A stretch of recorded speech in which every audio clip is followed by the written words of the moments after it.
중국 부동산 시장 붕괴 조짐. 에버그란데 이어 왕커그룹마저 디폴트. 광저우 아파트값 40% 폭락. 중국 주요 도시 곳곳에 유령 도시 확산 중. 아침부터 동료가 보내온 CNN 뉴스 알림이 휴대폰을 가득 채웠습니다. 10년간 중국 경제를 연구해온 제가 예견했던 일이 현실이 되고 있었습니다. 서울대 경제학과 교수실 창가에 서서 강남의 빛나는 고층 빌딩들을 바라보며 생각에 잠겼습니다.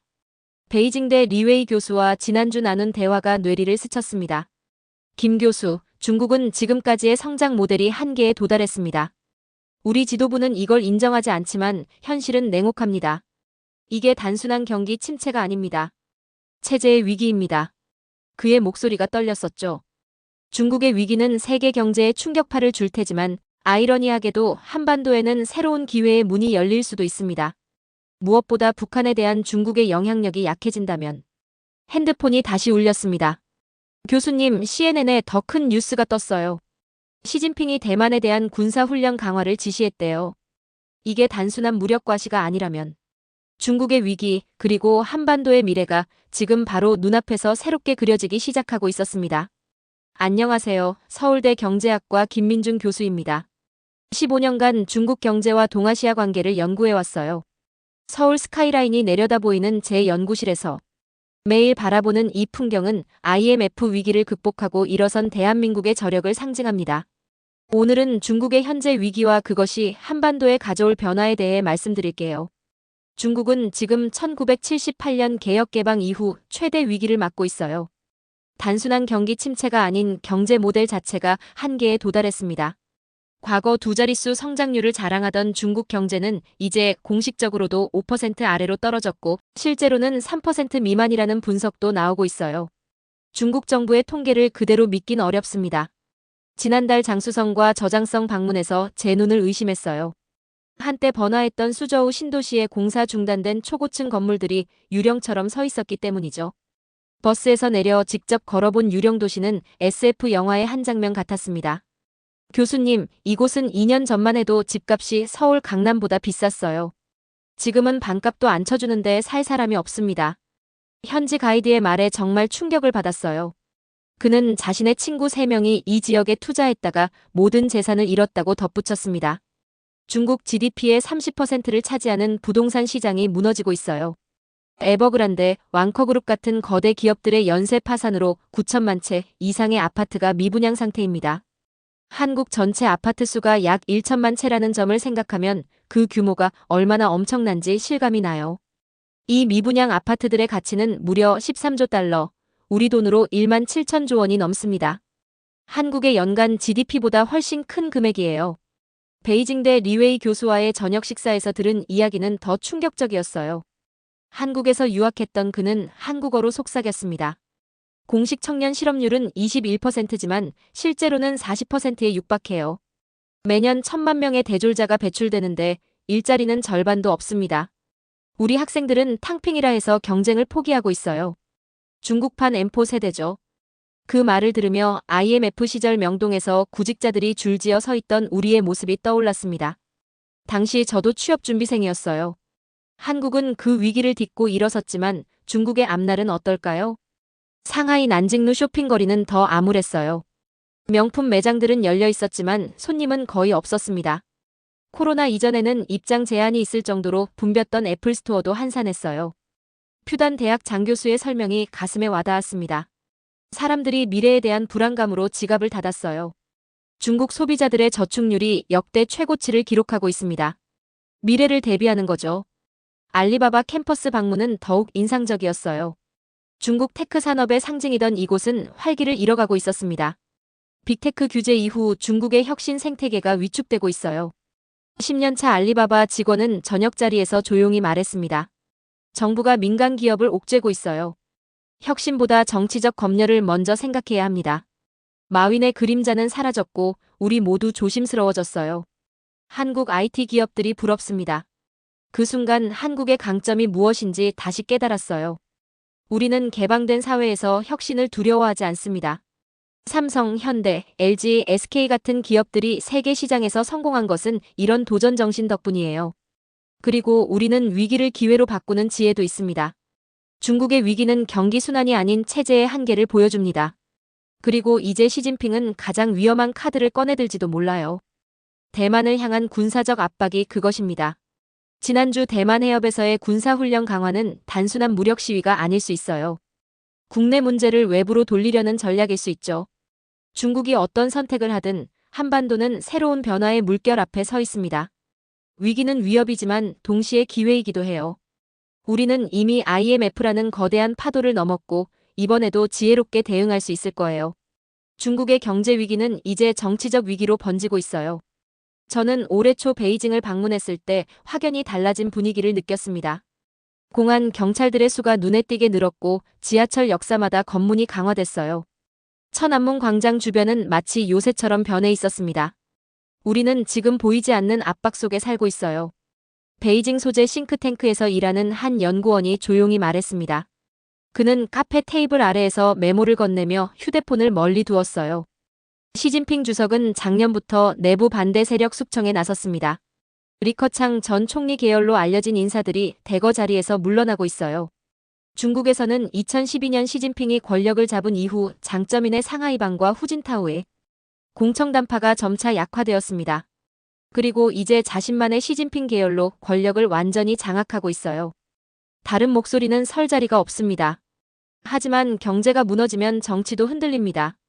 중국 역사를 보면 늘 그래왔어요. 천명이라는 개념, 즉 하늘의 뜻에 따라 통치자가 바뀐다는 사상은 경제적 어려움이 커질 때마다 힘을 얻곤 했습니다. 리웨이 교수는 중국 지도부 내에서 시진핑에 대한 불만이 커지고 있다고 귀띔했어요. 공개적으로 말할 수는 없지만 많은 고위 간부들이 그의 경제 정책에 의구심을 품고 있습니다. 특히 부동산 시장 붕괴를 막지 못한 것과 민간 기업 규제에 대해 비판적이에요. 그럼에도 시진핑의 권력은 여전히 견고해 보입니다. 그는 선전 담당 부서와 군부, 공안을 장악하고 있어요. 하지만 경제가 더 악화된다면 어떨까요? 그때 시진핑이 꺼내들 수 있는 카드는 무엇일까요? 역사는 종종 국내 위기를 외부로 돌리려는 지도자들의 선택을 보여줍니다. 2014년 푸틴이 크림반도를 합병했을 때 그의 국내 지지율은 85%까지 치솟았어요. 국내 경제 위기와 부정선거 의혹으로 흔들리던 푸틴 정권이 외부 위협을 내세워 국민적 지지를 회복한 사례입니다. 시진핑에게 그 카드는 바로 대만일 수 있어요. 중국은 오랫동안 대만을 자국 영토라고 주장해왔습니다. 통일은 중국의 핵심 이익이자 시진핑이 늘 강조해온 중화민족의 위대한 부흥을 위한 필수 과제로 여겨져 왔어요. 최근 대만 해협에서의 군사훈련 강화는 단순한 무력 시위가 아닐 수 있습니다. 중국 군함과 전투기가 대만 인근에서 실시하는 훈련의 규모와 빈도가 크게 늘었어요. 이것이 실제 침공을 위한 예행 연습일까요? 중국 베이징 군사과학원의 퇴역 장성과 만난 자리에서 흥미로운 대화를 나눴습니다. 처음에는 공식 입장을 되풀이했지만 소주 몇 잔 후에는 조금 솔직해졌어요. 군사적으로 대만을 점령하는 것은 가능합니다. 하지만 그 이후가 문제죠. 국제사회의 제재를 견딜 수 있을까요? 우리 경제는 이미 취약한 상태인데.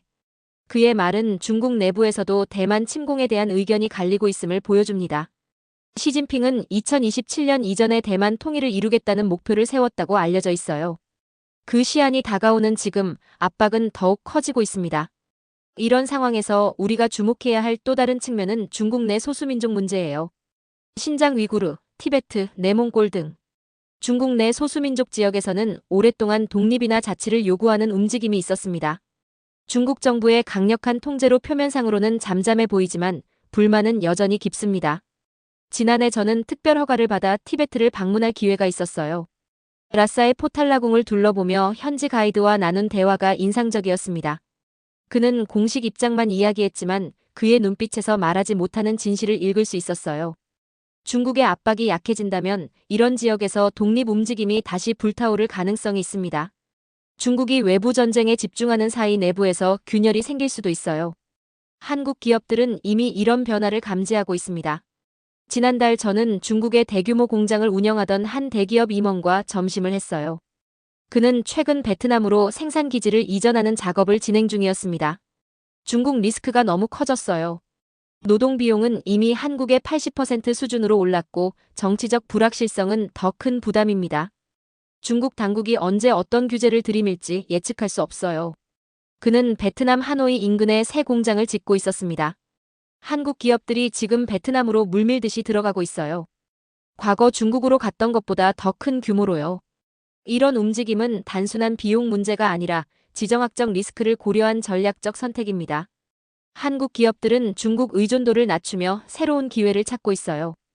이것이 바로 위기 속에서도 기회를 찾는 한국의 저력이라고 생각합니다. 한국과 비교해 중국이 가진 근본적인 차이점은 무엇일까요? 우리는 IMF 위기 때 수많은 기업들이 무너졌지만 그 과정에서 더 강한 기업들이 탄생했습니다. 창조적 파괴가 일어난 거죠. 중국은 이런 과정을 거부하고 있어요. 좀비 기업들을 인위적으로 살리며 근본적인 개혁을 미루고 있습니다. 중국은 단기 안정을 위해 장기 성장을 희생하고 있어요. 중국 경제를 연구하는 한국의 김태진 교수는 말합니다. 그들의 체제는 단기 충격을 감내하지 못해요. 정치적 안정이 최우선이니까요. 그러나 역설적으로 단기 안정을 추구하는 것이 오히려 더 큰 불안정을 가져올 수 있습니다. 중국이 만약 대만 카드를 사용한다면 그것은 마지막 도박이 될 수도 있어요. 성공하면 시진핑의 권력은 더욱 강화될 테지만 실패한다면 중국의 붕괴로 이어질 가능성도 배제할 수 없습니다. 중국은 지금 역사의 갈림길에 서 있어요. 그들의 선택이 한반도의 미래에도 큰 영향을 미칠 것입니다. 그리고 그 속에서 우리는 위기를 기회로 바꿀 준비를 해야 해요. 중국의 위기가 심화될수록 한국 기업들은 빠르게 탈중국화를 진행하고 있어요. 지난 분기 동안만 해도 30개 이상의 중견기업들이 중국 공장 폐쇄를 결정했다고 합니다. 이런 움직임은 단순한 기업의 전략 변화가 아니라 동아시아 전체의 지각 변동을 의미해요. 얼마 전 중국의 텐진에 있는 한국 기업 산업단지를 방문했습니다. 2000년대 초반만 해도 700개가 넘는 한국 기업들이 활발하게 운영되던 곳이었어요. 지금은 절반 이상이 문을 닫았고 남아있는 기업들도 철수를 준비하고 있었습니다. 한때 번화했던 한인타운은 썰렁했어요. 우리는 15년 동안 이곳에서 사업을 했습니다. 처음에는 황금기였어요. 중국 시장은 무한한 가능성처럼 보였죠.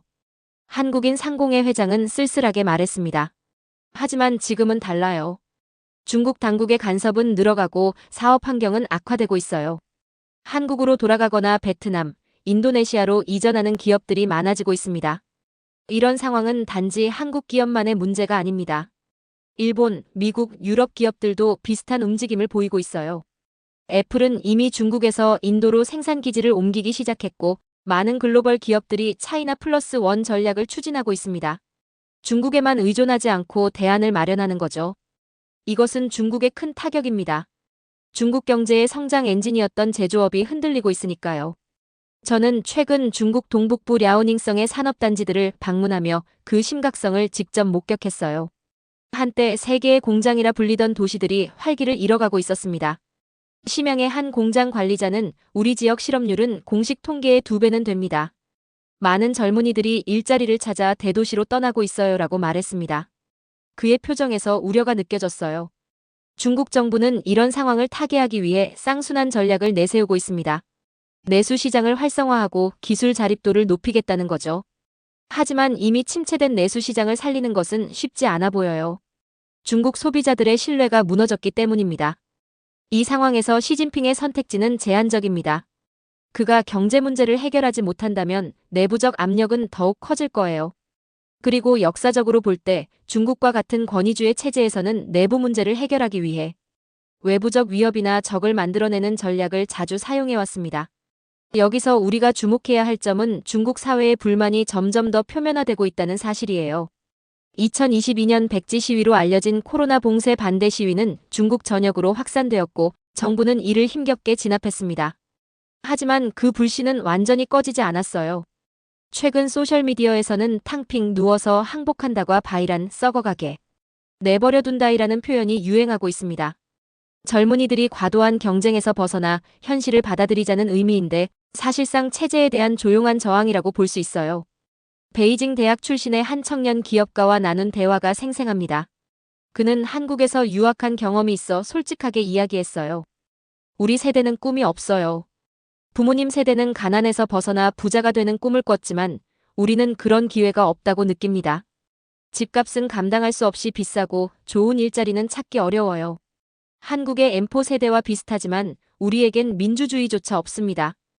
그의 말에서 중국 청년들의 좌절감을 느낄 수 있었어요. 이런 감정이 쌓이면 언젠가는 폭발할 수 있습니다. 중국 정부가 가장 두려워하는 것도 바로 이러한 내부 불만의 폭발이에요. 1989년 천안문 사태 이후 중국 공산당은 정치적 안정과 경제적 성장이라는 암묵적 계약을 국민들과 맺었습니다. 정치적 자유를 요구하지 말고 우리가 경제적 번영을 제공하겠다는 약속이었죠. 하지만 지금 경제가 흔들리면서 이 계약의 기반이 무너지고 있어요. 중국의 현재 상황은 소련 말기와 비교되기도 합니다. 과거 소련은 경제 문제를 해결하지 못했고 결국 체제가 무너졌죠. 물론 중국과 소련은 다른 점이 많아요.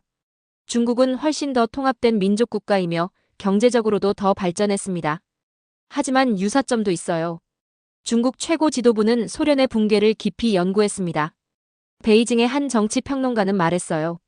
그들은 같은 실수를 반복하지 않기 위해 노력하고 있어요. 하지만 역설적으로 소련의 붕괴를 너무 두려워한 나머지 필요한 개혁을 미루고 있습니다. 이런 상황에서 시진핑이 대만 카드를 사용할 가능성은 점점 높아지고 있어요. 그것은 국내 문제에서 국민들의 관심을 돌리고 애국심을 고취시키는 효과적인 방법이 될 수 있습니다. 하지만 그것은 매우 위험한 도박이기도 해요. 중국과 대만의 군사력 차이는 분명 큽니다. 중국은 세계에서 두 번째로 큰 군사비를 지출하는 나라이며 최근 몇 년간 군 현대화에 엄청난 투자를 했어요. 하지만 대만은 자연적인 방어 이점을 가지고 있고 미국과 일본의 지원을 받을 가능성이 높습니다.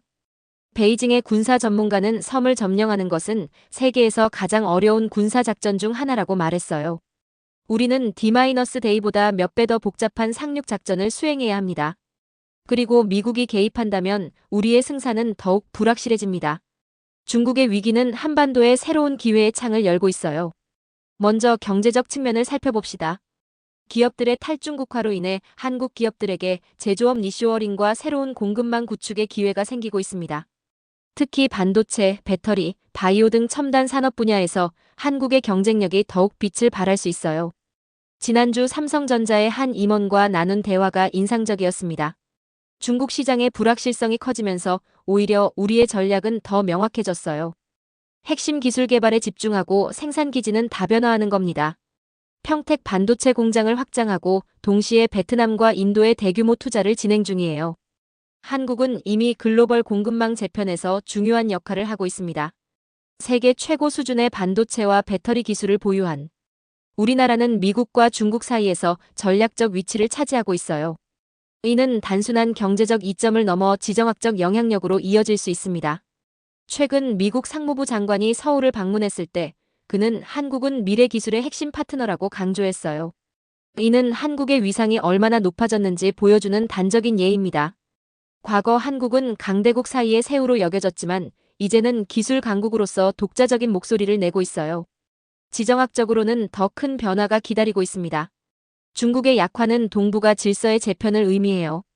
특히 북한에 대한 중국의 영향력이 줄어들면 한반도 통일의 가능성이 높아질 수 있습니다. 저는 지난달 서울에서 열린 비공개 포럼에서 만난 고위급 탈북민의 말이 아직도 귓가에 생생해요. 그는 중국의 경제적 지원이 줄어들면서 북한 내부의 변화가 빨라지고 있습니다. 장마당 시장은 더욱 활성화되고 외부 정보는 더 많이 유입되고 있어요. 그리고 무엇보다 젊은 세대들이 변하고 있습니다. 북한 내부에서는 이미 변화의 조짐이 나타나고 있어요. 북한의 경제는 중국에 크게 의존하고 있습니다. 북중 무역은 북한 대외 무역의 90% 이상을 차지하고 있죠. 중국 경제가 흔들리면 북한은 더 큰 타격을 받을 수밖에 없어요. 이런 상황에서 한국은 어떤 준비를 해야 할까요? 먼저 북한의 변화 가능성에 대비해야 합니다. 통일부의 한 관계자는 우리는 다양한 시나리오를 준비하고 있어요. 급변 상황은 물론이고 점진적 변화에도 대응할 수 있는 계획을 수립 중입니다라고 말했어요. 둘째, 주변국과의 관계를 재정립해야 해요. 특히 미국과의 동맹은 더욱 중요해질 것입니다. 한미 정상회담에서 바이든 대통령은 한미동맹은 동북아 평화와 번영의 핵심 축이라고 강조했습니다.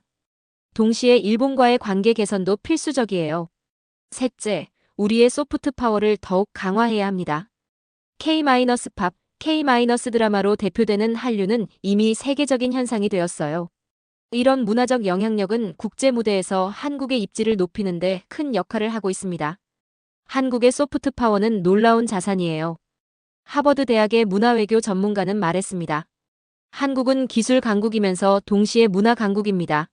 이런 조합은 세계에서 매우 드문 사례죠. 중국의 위기가 한반도의 기회가 될 수 있다는 사실은 역설적이지만 현실입니다.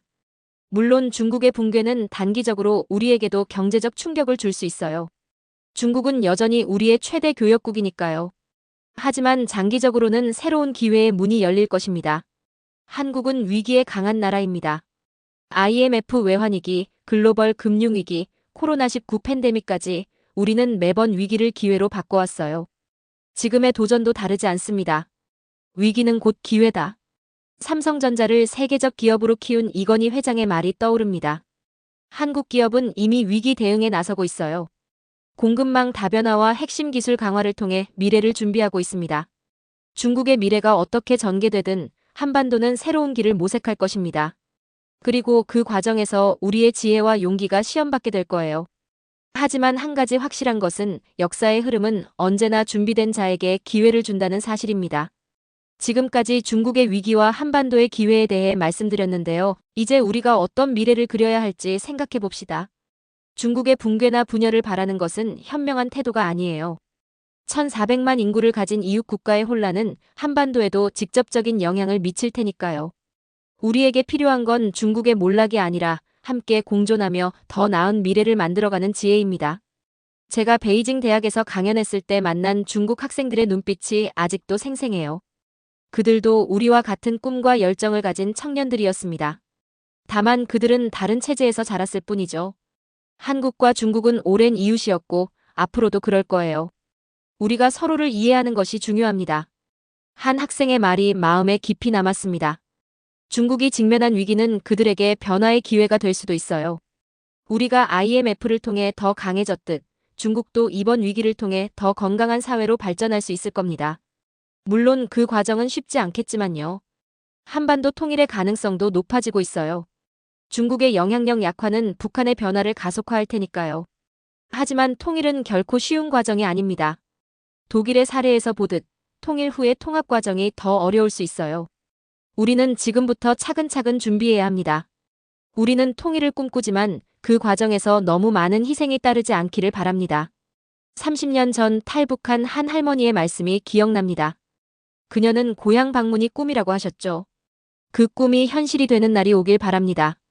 급변하는 세계 속에서 한국의 강점은 무엇일까요? 바로 위기 속에서 기회를 찾는 유연성이에요. 우리는 강대국 사이에서 살아남기 위해 끊임없이 변화하고 적응해 왔습니다. 그 과정에서 독창적인 문화와 기술력을 키워왔죠. 이제 우리는 더 큰 꿈을 꿔야 합니다. 단순히 주변 강대국의 그늘에서 살아남는 것이 아니라 동북아의 평화와 번영을 이끄는 중심축이 되는 거예요. 우리의 경험과 지혜가 이웃 국가들에게도 도움이 될 수 있을 겁니다. 오늘 이야기를 마치며 제 딸에게 들려주고 싶은 이야기가 있어요. 세상은 끊임없이 변하지만 변하지 않는 가치도 있단다. 평화, 자유, 인권, 그리고 서로에 대한 존중. 이런 가치를 지키며 함께 성장하는 한반도와 동아시아를 만들어 나가야 해. 우리 아이들이 더 나은 세상에서 살 수 있도록 오늘 우리의 선택이 중요합니다. 이 영상이 유익하고 재미있으셨나요? 다음에 더 재미있는 사연을 여러분께 전달해 드리도록 하겠습니다. 지금까지 감동까치였습니다. 영상이 마음에 드셨다면 구독과 좋아요 부탁드리겠습니다. 오늘도 여러분의 건강과 행복한 미소를 기원하겠습니다.